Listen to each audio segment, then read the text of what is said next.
So the benefit of using bits is that it will turn any kinds of scanned data in DICOM format into a nifty format and with some more organized structure that human can read. So with the power of bits, we can organize the data set in a common structure. This is quite easily we can see. And the file names are both humanly readable and machine readable because it follows a very rigid, I will not say rigid, but a very easy to follow standard for both machine and human. And when we have standards, that means we can actually write more consistent software to use these data for preprocessing or something more complex. And in this very example of the bits ecosystem, we are going to talk about fMRIPrep.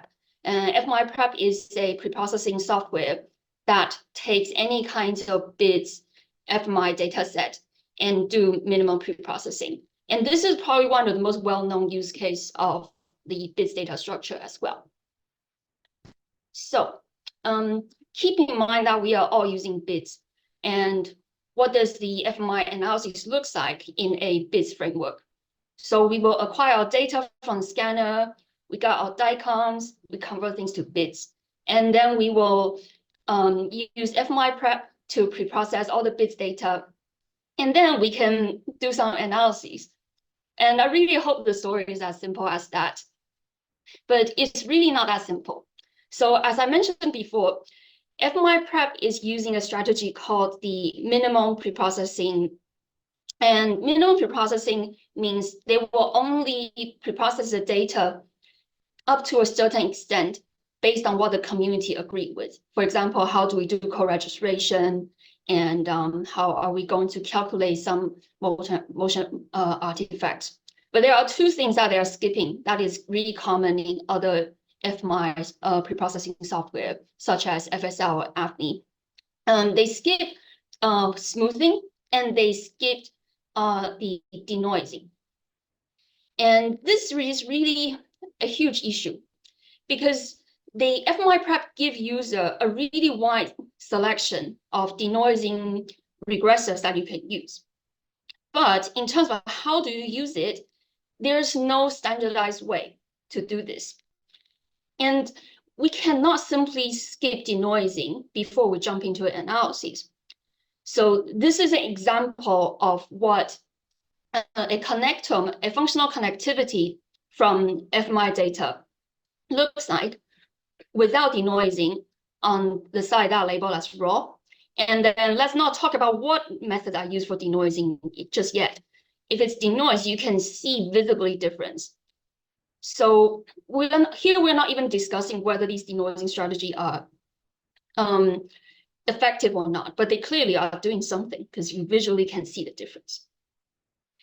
And so, yeah, so here's the problem. We now know denoising makes a huge difference, and fMRIPrep provides a lot of regressors to do this.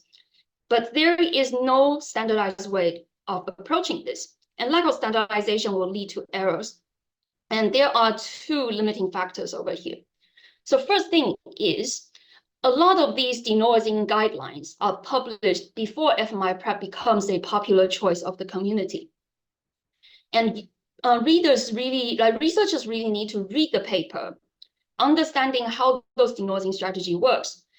And they need to understand how to translate those information into fMRIPrep in order to denoise things correctly. And that's a lot of hurdles to jump through.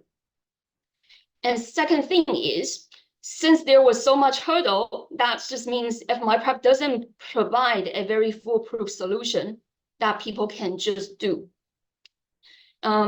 So this is really a trouble if we want to either do denoising systematically, or if we want to communicate with another research group and make sure just all the fMRIPrep users are denoising in the same way. So that's the background of today's topic. So today I'm going to walk you through how do I solve this issue. So we will go through standardized solution of denoising for fMRIPrep. And then how do we turn that solution further into a reproducible benchmark for fMRIPrep denoising. And then lastly, I will touch upon something more of a bigger picture that's applicable to the general analyses outside of the BIDS framework, which is why is it important for us to be able to evaluate these kind of things such as denoising benchmark in the software of scientific software. And lastly, I want to give you a little bit of a sneak peek into how does this project impact my future research. So let's start with the standardized solution for denoising. So as I described, we have a problem. We need to find a standardized solution. So we implemented one. And this method, we spent quite a lot of time working on it, but I'm going to skip all the nitty-gritty parts to tell you this is available in Nilearn, which is a machine learning library for mostly fMRI data. And right now we have a new module called interface.fMRIPrep. From there, you can use some preset strategies that is defined by us and curated by a lot of experts and done a lot of code review to make sure it works on most of the versions of fMRIPrep now, like most of the modern versions of fMRIPrep. So this is really very exciting for me because when I originally approached this question, I was thinking, oh, we might need a new tool in between the pre-processing step and the analysis step. But instead, I walk away with no new tool, but just a better software that I contribute to. So now users don't need to install like a new library to do denoising. They can just use a existing library that has been really well tested in the community. It is really straightforward to install it, and they can access my solution to this problem. And like this part is really a huge effort of a lot of people in both the fMRI community and also in the Nilearn software developing community. So I make it all sounds like very easy, but I swear to God, I will go back and then tell you a little bit of like the timeline of all these things. So now we have a new tool. What are we going to do? I was thinking, well, I'm going to scale this up. I want to know how those denoising strategies actually works on fMRIPrep. So I revisit all those like classic paper from Sirik and Park, and then create the denoising strategy. All right. So we want to benchmark things. We want to benchmark the data. So we need some data sets. And right now, we are living in a really luxurious time. We have access to a lot of open data sets. So here we have selected 2 data sets from a repository called OpenNeuro. And from there, everyone can download data set without signing any kinds of data access agreement. So it is really fantastic for this kind of project. So we have 2 different data sets with different kinds of motion profile. And we chose data set that contains resting states or something that is resting state-like. For example, in a data set on the left-hand side, this is a data set where we have children watching a movie inside a scanner. And then on the right-hand side, this is a resting state and task combined data set, but we are only using resting state part. And they have adult sample of different kinds of psychiatric conditions. And you can already tell, like even just like between those 2 data sets, there are some differences in terms of level of motion. And here we show it in the average frame-wide displacement for each subject. So now we have 2 different data sets with a lot of different motion profile. I think this is really good to move forward so we can actually have a broader understanding of how these denoising strategies impact different kinds of sample. So this slide is a little bit dense, but I hope I will walk through it. So when I was introducing the tool, I talked about we have some preset strategies. And I didn't really introduce them one by one because I'm going through them over here.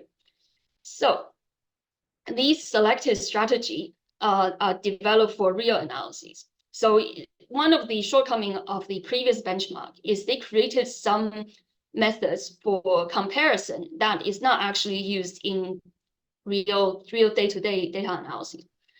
So we really want to make sure this is a really easy piece of work that people can reflect on and also just refer to our software. So the first thing we're going to look at is the raw signal.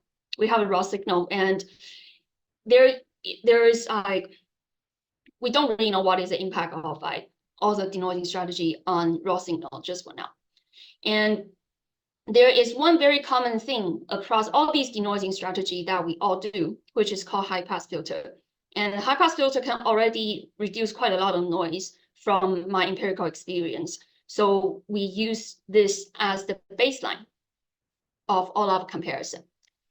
And then we have the first class of methods, which is we call it simple in Nilearn, because it is pretty simple. It is combining motion and white matter and CSF signal. So this is kind of what the simple strategy looks like on the preprocessed connectome. And there is also a very simple counterpart of this strategy if we include global signal. So the global signal means you take the whole brain mask and then you calculate an average signal from the whole brain mask and use that as a noise regressor. And as you can see, it really reveals very different types of information after you apply the global signal regression. And then there are the next class of strategy, which is called scrubbing. So scrubbing will identify high motion volumes in a whole scan and remove all those scans. And then they apply a denoising strategy that is similar to simple on top of that. So we can see some kinds of difference. So in this benchmark, we have two different strategies for scrubbing. We first use a more gentle way to scrub it. So we use a 0.5 threshold for frame-wide displacement. This is going to be very useful for data set with higher motion. And you need a trade-off between level of noise and the amount of subject you retain in your analysis. Or you can be really aggressive and cut down the frame-wide displacement threshold to 0.2. And then you get rid of a lot of frames and you make sure motion is really minimally presented in the data. And for both of these scrubbing strategy, they also have the global signal regression counterpart. And you can see similar kinds of pattern change after you apply these kind of strategy. And then the next one is called anatomical CompCore. So CompCore is a data-driven strategy where you use an anatomical mask of white matter and CSF. And here you calculate the top 5 principal components from the signal within those masks and assume they are going to be representing noise. So there are two variations. So the first one is CompCore. It is taking any principal components that is at the 50% variance explained cutoff. So it will get rid of all of that. It can be quite a lot of regressors depending on how noisy the data is in a subject. Or there's another way, which is you only take the top 6 components across the board. There's like no difference, no discriminations. And finally, you have ICA aroma. ICA aroma is also a data-driven strategy. And this strategy is doing denoising in 2 different ways and use the independent component analysis to extract those signals. So now this is really a lot of strategies. So when I am doing this piece of work, I really make sure that, okay, in order to process so many strategies systematically and on 2 different data sets, I really need an entire framework that is reproducible. So I decided I'm going to make sure this entire framework is reproducible to a stage that when we are generating figure. And if you really want to look at all the figures that is not included in my paper, I introduce you to our preprint on Neurolibre. And I can post a link of this in our chat later. And you can go on there and find out the preprint of my paper, and it will accompany with a Jupyter book that you can rerun a lot of the figure generation and look at my results in different ways. So I hope you still remember all those denoising strategies, because now I'm going to jump into a little bit of result. So the first thing we did was to correlate all those denoise connectomes and see if they are similar or not. And just to have a broad idea of what we are going to look at for the benchmark. So firstly, we see one cluster up there that is all the data set, all the denoising strategy that includes global signal regression. And then the other one is basically the remaining strategy without the global signal regression applied, and also including COMCORE. And then, and lastly, we have a cluster at the very bottom over here that is, well, not really a cluster, but you just have aroma as a strategy that doesn't really belong to the rest of the cluster, and then you have baseline. So we are quite glad that we are seeing the baseline is separated from the rest of these strategies. This is what we want to see. So we later calculated some metrics. So in this piece of work, I got the metrics from the existing literature. So it's series 2017. This is a very classic paper on denoising. And we have 4 different kinds of evaluation. So we have number of regressors that is used in the strategy. This metric doesn't have any indication of a strategy is good or bad, but this is a really important trade-off that we need to consider, especially when you are doing things like global, like a general linear model, where your degrees of freedom is going to be very limited if, say, you use a scrubbing strategy, and that is no good. So this is an important consideration we need to have. And then we have 3 benchmarks. The first one is going to tell us about how motion is still presented in the denoise connectome. And then the next one, we're going to see if there's a reduction in correlation between motion and long-range functional connectivity. So I'll walk through a theory of that a little bit later.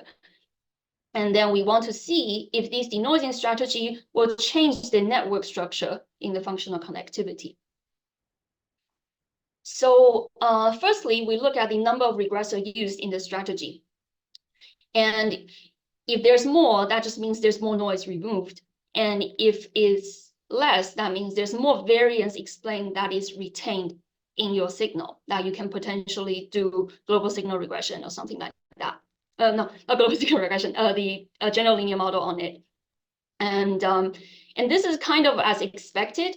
You will see the scrubbing-based strategy will introduce a lot of like loss of degrees of freedom over here, especially in this sample where kids has more motion. And in adults, it is a little bit less. And then COMCORE is the next one that has a lot of regressors being introduced, because it's taking all the principal components that explain to up to 50% of the signal that we believe is noise. So this is something that we want to keep in mind of when we are reading the rest of the result.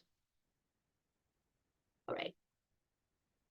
Okay, so the next graph is pretty straightforward to read. We want to see if the functional connectivity still retain some kinds of motion after denoising. If it retains too much, or say comparing to our baseline over here, if it retains more than baseline, then maybe that's not a good idea.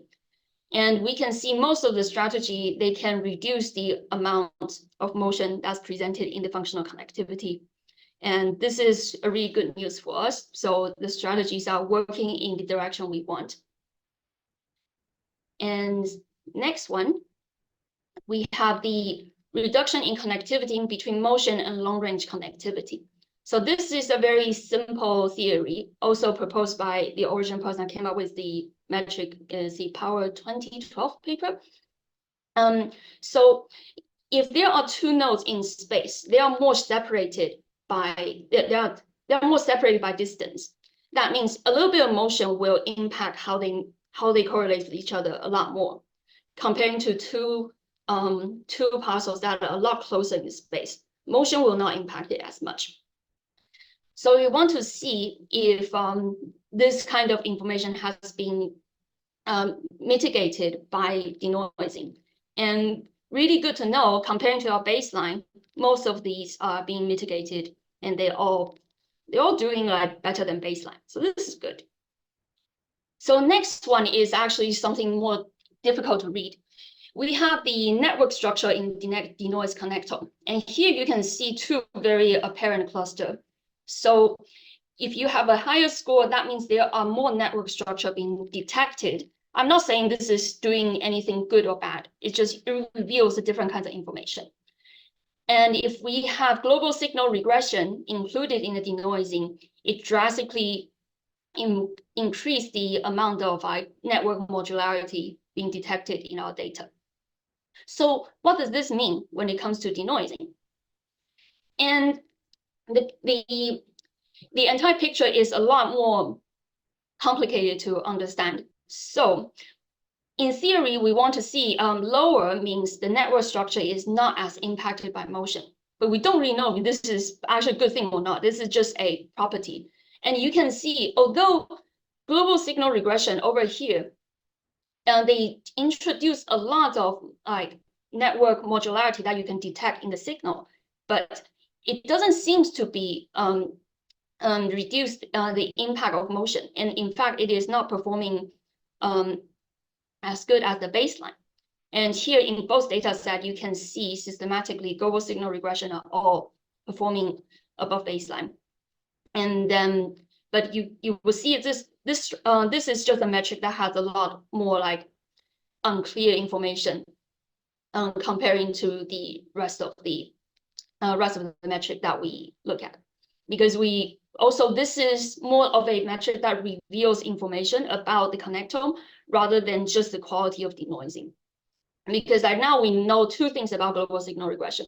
The first thing is it does reduce noise, but we have now also learned that global signal, if we look at that global signal, that signal is retaining some meaningful information. And if you want to read a little bit more, I will introduce you to read the Margulies 2016 paper in PNAS. That paper really illustrates what global signal looks like on a whole brain scale. Okay, so we have now all these denoising strategy. Different data set, different denoising strategy. We also want to see if they can be replicated across different versions of fMRIPrep.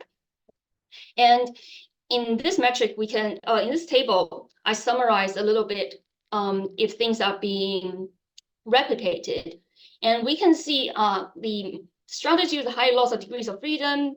This is replicated within data set across software version. And global signal regression enabled strategy all show higher network modularity. This is also the same. But we found one of the key metrics is that if there's remaining motion inside our data, so do we see this? What is the strategy that has a worse performance when it comes to this? And from here, we see a lot of variability, both across data set and across software version. So this is quite a lot of result. And we try to provide a overview for our reader in the paper. So we rank each of these metrics. So rank 1, so bigger dots, means it is the one that ranks the highest for that metrics, and rank 10 will be the lowest on the metric with a tiny dot. And over here, we can see that there are some trends within data set. Like for example, in the data set on the left-hand side, we can see there is a cloud that is roughly diagonally sitting over here, and for both software version.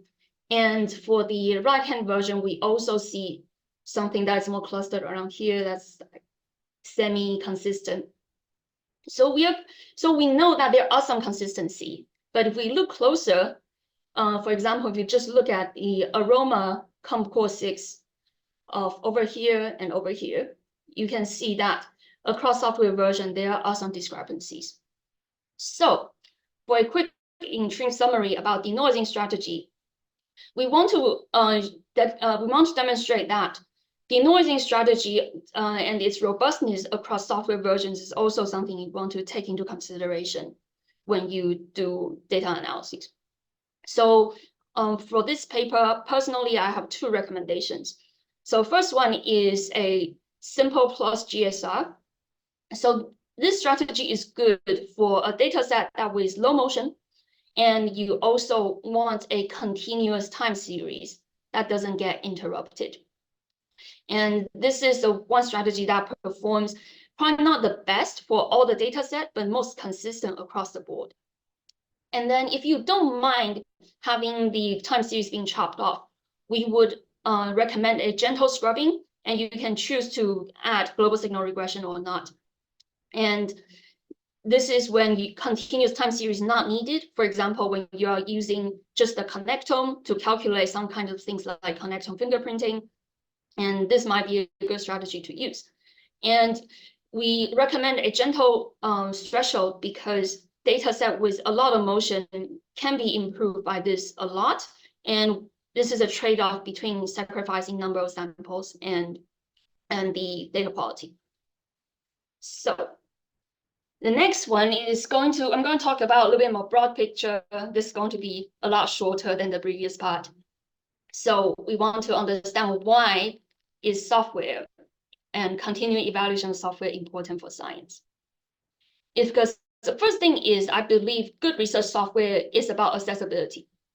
In the earlier part of the talk, I mentioned that my tool is in an existing Python library. And because this will really help users to save the time on figuring out the technical details about how to install it. Nilearn is a popular library. It has very robust installation instruction. And if people can just install it, they can really focus on research question without dealing too much with installation, those technical parts, and also dealing with reading the denoising literature. And another thing is the tool has to be lightweight. When we work on this project, we really make sure that there's very low resource requirement for finding out what kind of regressors to use and separate the denoising part and the part that is grabbing the regressors. Because if it's a more lightweight, more scalable tool, that means people with less computational resource can potentially use it. And when you need to do large scale data analysis, this is also a really good idea. And then we have a simple design. A simple design means the user can adapt it really, really quickly. And we have already seen these benefits in the community. So for some certain software, people have already been using these code in their connectome generation or denoising. So this is something we really like to see. And most importantly, within the Nilearn community, we have already seen the community, and just it's not me or the Nilearn maintainers themselves. We have already been looking into a code and then debugging the code and updating it based on fMRIPrep new releases. And this is all work from the community. It is really, really amazing because you really want people to use it. And when people are reporting bugs, that means people are improving it and they are using it. So with new version of this tool, that also comes with evaluation of the new version. And this is very important because as we see in this ranking graph that I showed before, so for the data-driven strategies, so COMCORE and ICA Aroma, we see some discrepancy between software version. And we want to keep track of this. Eventually, we hope to see is these kind of differences across software version can be minimized in the future version of fMRIPrep. And the amazing part about this paper is if you want to rerun all these figures, all you need to do is update your Nilearn dependency, update the fMRIPrep version, and you can rerun the whole thing. So one of my future projects is actually going to rerun this once fMRIPrep have a new stable version. Yeah. So finally, I want to close the talk with how does this contribute to my future research? Because you're just thinking, well, you're just messing with data. There's no research over here. It's quite boring. So I guess this is going to be something more interesting. So let's revisit my problem. So we wanted a denoising strategy that can be easily implemented as a tool and to help us deal with the preprocessed data before we jump into analyses. So in my postdoc project, I need to preprocess a lot of data, and I'm talking about more than 40,000 of resting state data across multiple data sets. So we'll need to go through preprocessing and denoising and extracting time series, and then finally do some analyses. So you might ask, well, what are all these data sets, all these 40,000 subjects? Where do they come from? Why do you need so many? And this is because I want to understand neurodegenerative conditions as a spectrum in brain characteristics. So we can think about neurodegeneration as a spectrum starting from neurodevelopmental conditions, such as things we can detect in an early stage, like ADHD 200, we have ADHD subjects in this sample, and we have ABIDE, which contains an autism sample. And on the other end is the neurodegenerative data sets. So neurodegenerative condition includes things like Alzheimer's disease and other types like Alzheimer-related dementia. And there are multiple data sets that provide a Alzheimer sample or a pre-Alzheimer sample with some kinds of risk factor already being introduced. So in between all these, there's also aging. We want to understand how aging affects how neurodegenerative biomarkers appears. So we include some community samples that covers across the lifespan. And for this one, we have things like UK Biobank. This is a pretty big data set. I'm pretty sure I don't need to introduce it. And we also have OASIS, which is another lifespan data set that we have over here. And after all these, these are about 40,000. And I want to create a foundation model using all these data sets. I want to learn about all of their characteristics and see if we can adapt this for different kinds of machine learning predictions. For example, predicting age, predicting sex, or most importantly, we want to predict diagnostics. And the benefit of the foundation model is it has a capacity to learn a lot of data and adapt to the downstream task. And you might think, well, okay. Well, it's because we don't simply just put raw data into a machine learning algorithm. We need to do all these data crunching. And these data crunching actually is the majority part of my postdoc.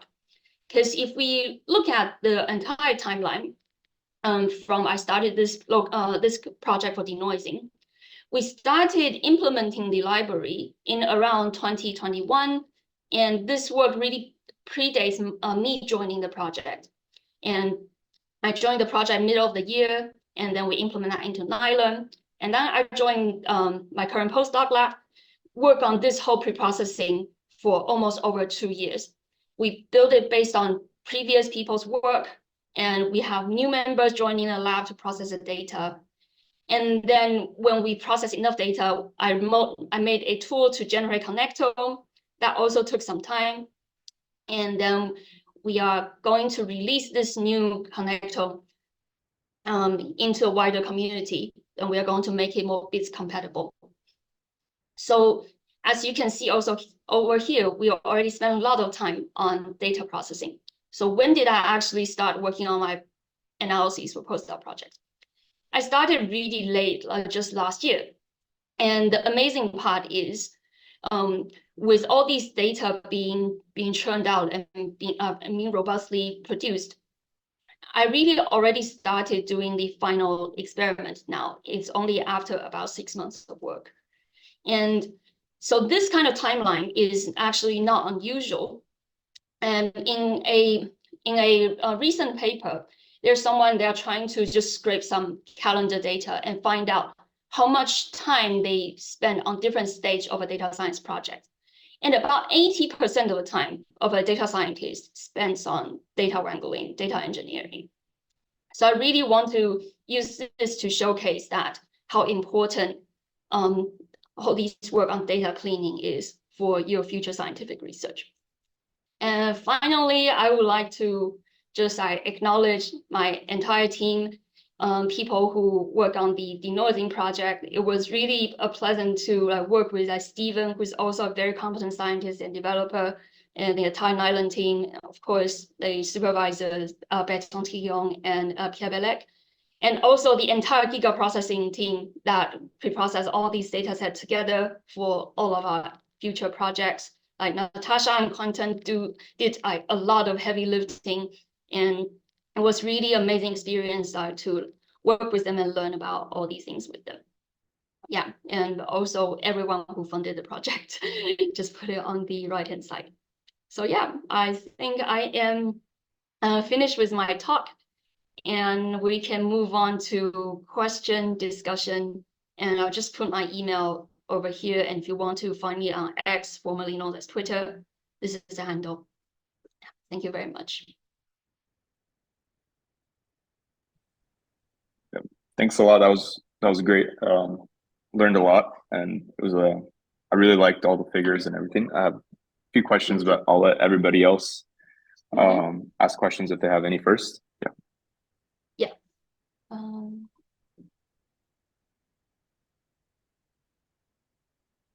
So I think, yeah, if you have any questions, feel free to unmute yourself.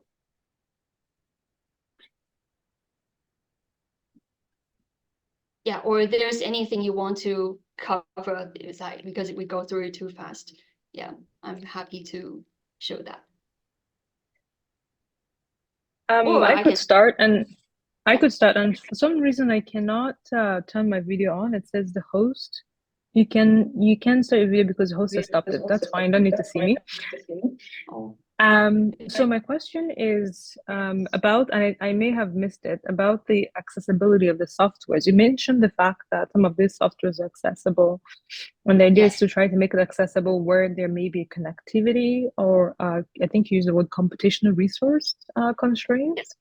Can you talk a little bit about that? Because I think there is a little bit of push within the neuroimage analysis community to start to make some of these tools available on online or cloud-based computing.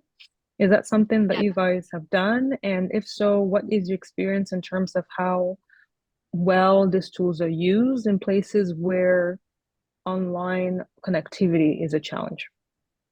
Okay, so so there are two parts I want to talk about separately. So the first part is the part with fMRIPrep.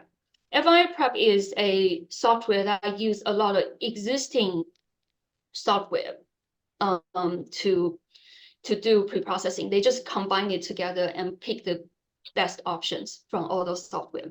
And one of the biggest bottleneck of fMRIPrep is, since they didn't develop all those things under the hood, they are kind of writing a very extensive glue. The computational performance is actually limited by what those previous software has established. And they are all using CPU computing, and depends on what kind of fMRI data you're going to pre-process. It can take from just 24 hours to 46 hours, 48 hours. It's pretty quite long, especially for the structural construction part. So that is something that's beyond my ability to solve. And then the next thing is the denoising part. So when I was designing this part, I have already looked at a lot of existing options that is available in the open source community in neuroscience. And I found there's one thing people do a lot. So the first thing is they combine the part of grabbing the regressors with the part that is doing denoising. And those users cannot separate those two parts. But those two parts require different amount of computational resource. So when you're selecting the regressors, you're literally going through a text file and grabbing the headers. It really should be something that you can do on the fly really quick. And if you want to analyze so much data, or even just a small amount of data, it is kind of a no-brainer to pre-select all those information before you jump onto the parts that's extracting signal and doing functional connectivity calculation. And in our own lab, when we are processing so much data, we have found a lot of computation bottleneck in the later part. So that is why it is important to separate those two parts. We want to make sure the first part, the computationally cheap part, is being solved first. And then you can really dig into what is the computationally heavy part, and then start to optimize that. And so in terms of like just resource usage, fMRIPrep itself takes a lot of runtime and resource. But when it comes to the connectome generation, the bottleneck will actually lies in the atlas you use, the resolution of the atlas, that will dictate how fast or how slow the runtime is. And so for this connectome generation, for example, if we're just talking about one subject on a bi-data set, or say UK biobank, if you want to generate one connectome on on atlas with a lower resolution, you can probably run it in 5 minutes. And then when you parallelize this becomes really, really powerful. And even when you cannot, this is also just shows this is something that you can run on a personal computer. And if you have data that's already pre-processed with fMRIPrep, which these things are already made available in Open Neural now. So that means for labs that doesn't have the resource to run fMRIPrep, they can use existing fMRIPrep data. And when they are doing the denoising part, it will be way less demanding when it comes to computational resource. And for cloud resource, our lab doesn't really use anything that is strictly speaking as cloud per se. We just use the Canada-wide Computational Resource Digital Alliance. Yeah, so that part, you will also need to jump through a hurdle of teaching people how to use it. But I think that is more about knowledge transfer. And our tool is mostly about making sure like the knowledge transfer can be more smooth. Because when installing things, you're teaching them how to install it as a Python library. It is not a customized software. I can introduce you to some other software. For example, how do we install FSL? That is way more of a beast than installing Nilearn. Yeah, and a lot of the functionality of FSL, for example, GLM, that can be covered with Nilearn. And I think that is something very important for education purpose, and also just for scientists to do what they want to do. Yeah, this is fantastic. And I'll probably reach back out to you with a project that we might be doing later on this summer, trying to teach students in mostly Africa on how to do image analysis, so how to do cortical thickness analysis, fMRI analysis, blood flow analysis with MR and stuff like that. So this is where Nilearn might be even way more useful. So I'll reach back out to you about that. But fantastic. Thank you so much for your talk. And again, sorry, my video, I can still turn my video on. I'm sure I'll see you around at the MNI. Yeah. So in terms of our resource in our lab, we actually have an initiative called Brain Hack School, and we have already a lot of pre-compiled tutorials. Yeah. Yeah, that conversation happened yesterday at the CCNA meeting to contact you and somebody else about the Brain Hack School. So I'll be reaching back out to you about that. Oh, sorry, Natasha. It was actually amazing. Yes, it was Natasha. Yes. Thank you. Yeah. Fantastic.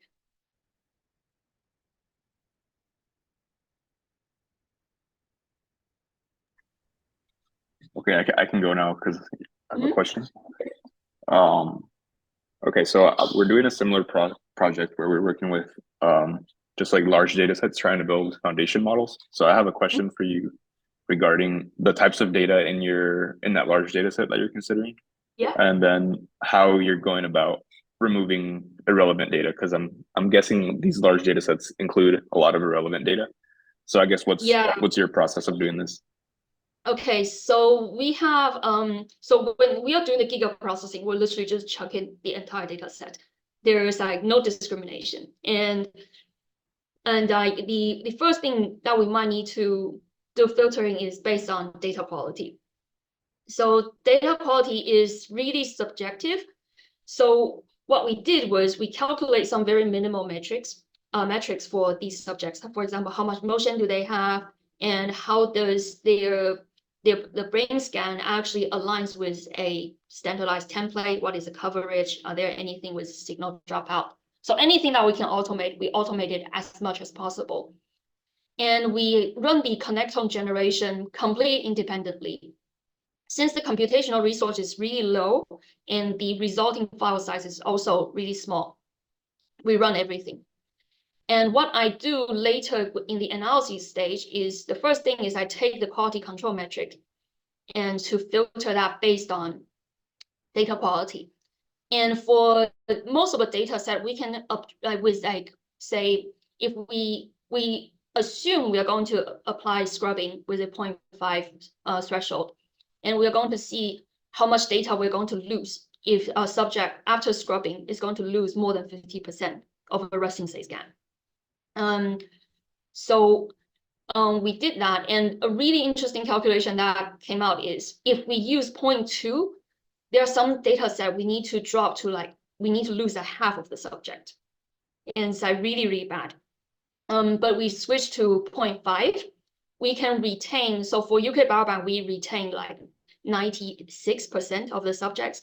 And for some other data set that has a schizophrenia data set with way more motion, we manage to retain about 80% of the subject. So that's for the neuroimaging data front. We didn't really do any kind of visual QC because it's just very like humanly taxing. And I don't have any empirical research data to show you here because I didn't do the formal research.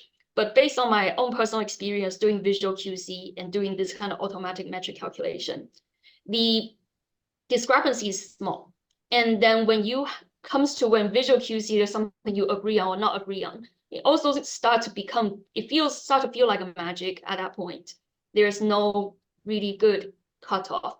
So that's why we just opt for like a automatic QC metrics.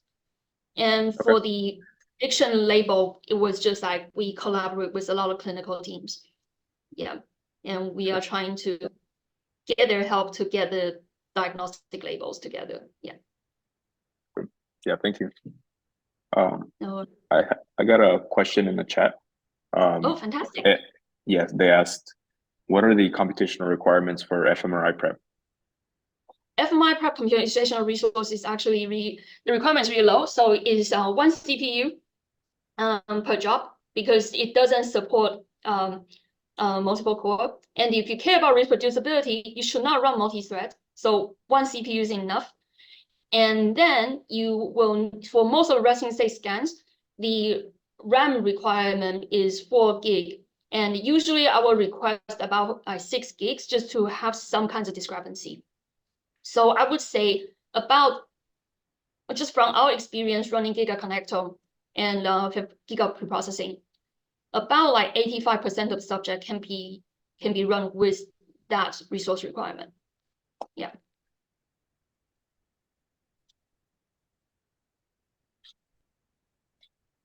So that's the very short and sweet answer. Yep. I just gave you numbers.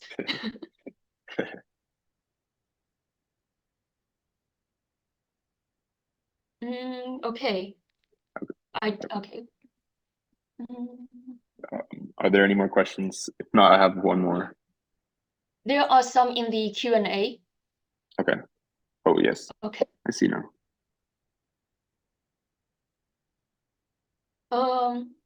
How can I get started in this field and potential work? Oh, that's okay. What's the range of motion for these subjects? And what's support workable range before denoising isn't viable? Yeah, I kind of answered that a little bit when we talked about how to filter through data. So usually is if you identify more than 50% of your scans are high motion in the short things like resting state, like 9 minutes. But if you have a longer scan, like for example, if you have an hour-long scan, maybe chucking away 50% of data is not as detrimental. So I'll say it depends on what is your data and what type of analysis you're going to do. Yeah, but usually for resting state, I use 50% with really high motion, so above 0.5 frame wide displacement as the cutoff. Yeah. Okay. The previous question, I'm gonna put it in the chat. I think it got deleted. I wasn't sure what's going on. Okay, how can I get started in this field, fMRI? This is a really big question. I'm going to advertise BrainHack School over here. So BrainHack School is a 4-week-long boot camp that we are trying to run internationally, and every hub, we're going to have a physical hub in each place, and it is up to people. If you can, there's a PI that's interested in hosting, and they will join the effort. And from there, we have curated a huge amount of module for people who wants to get into fMRI analysis or neuroscience in general and data science.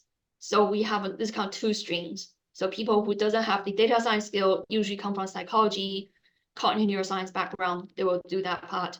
And we also cater towards people who has more computer science background that goes to learn more about what's the basic property of fMRI data. Yeah. Do you have a link for? Yes, I'm going to put the link. Yeah, and if you cannot really join the school, it is still perfectly fine because all the resources are freely available on that website under the module tab. And yeah, you can walk through all those material yourself, or if you can start a reading group within your peer to look at these things. Yeah, these are very useful things. I'm even pointing like the new master student joining the lab to these resources outside of the BrainHack School season. Yeah, it has been proven a really useful resource for people. Great. Yeah, I shared it in the, I don't know if you're in the Slack. There's a Compass Slack. Okay, I don't think I'm in the Slack. I guess, yeah, I could send you the link later, but typically we have it there. So in case people have any further questions after the seminar, they have a way to reach out. Yeah. Yeah. Yeah, thank you guys so much. This is Hello, Dr. Outing. Hello. Thank you so much for doing this. We really appreciate you. Just a quick question. I was wondering if we could apply the same methodologies to other eye motion organs in the body, such as the heart imaging, when we do cardiac MRI.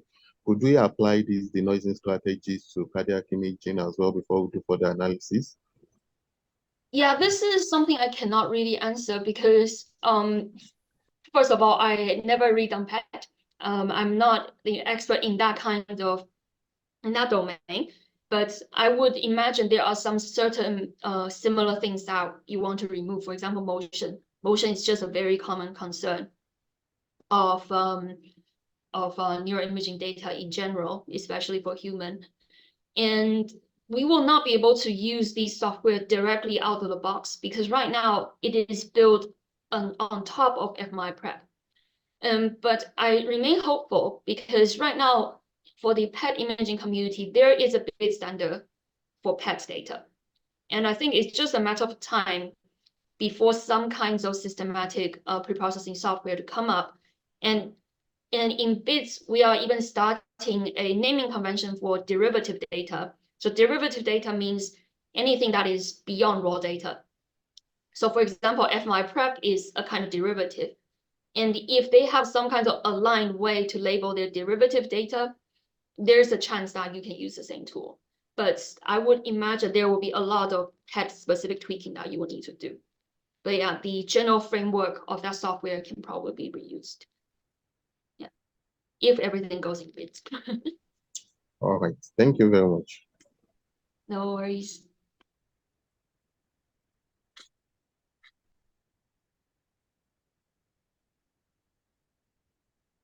I think there's one more question in the Q&A. Okay, fantastic. I think this is the one I have Okay. already answered. Yeah. Okay, sorry about that.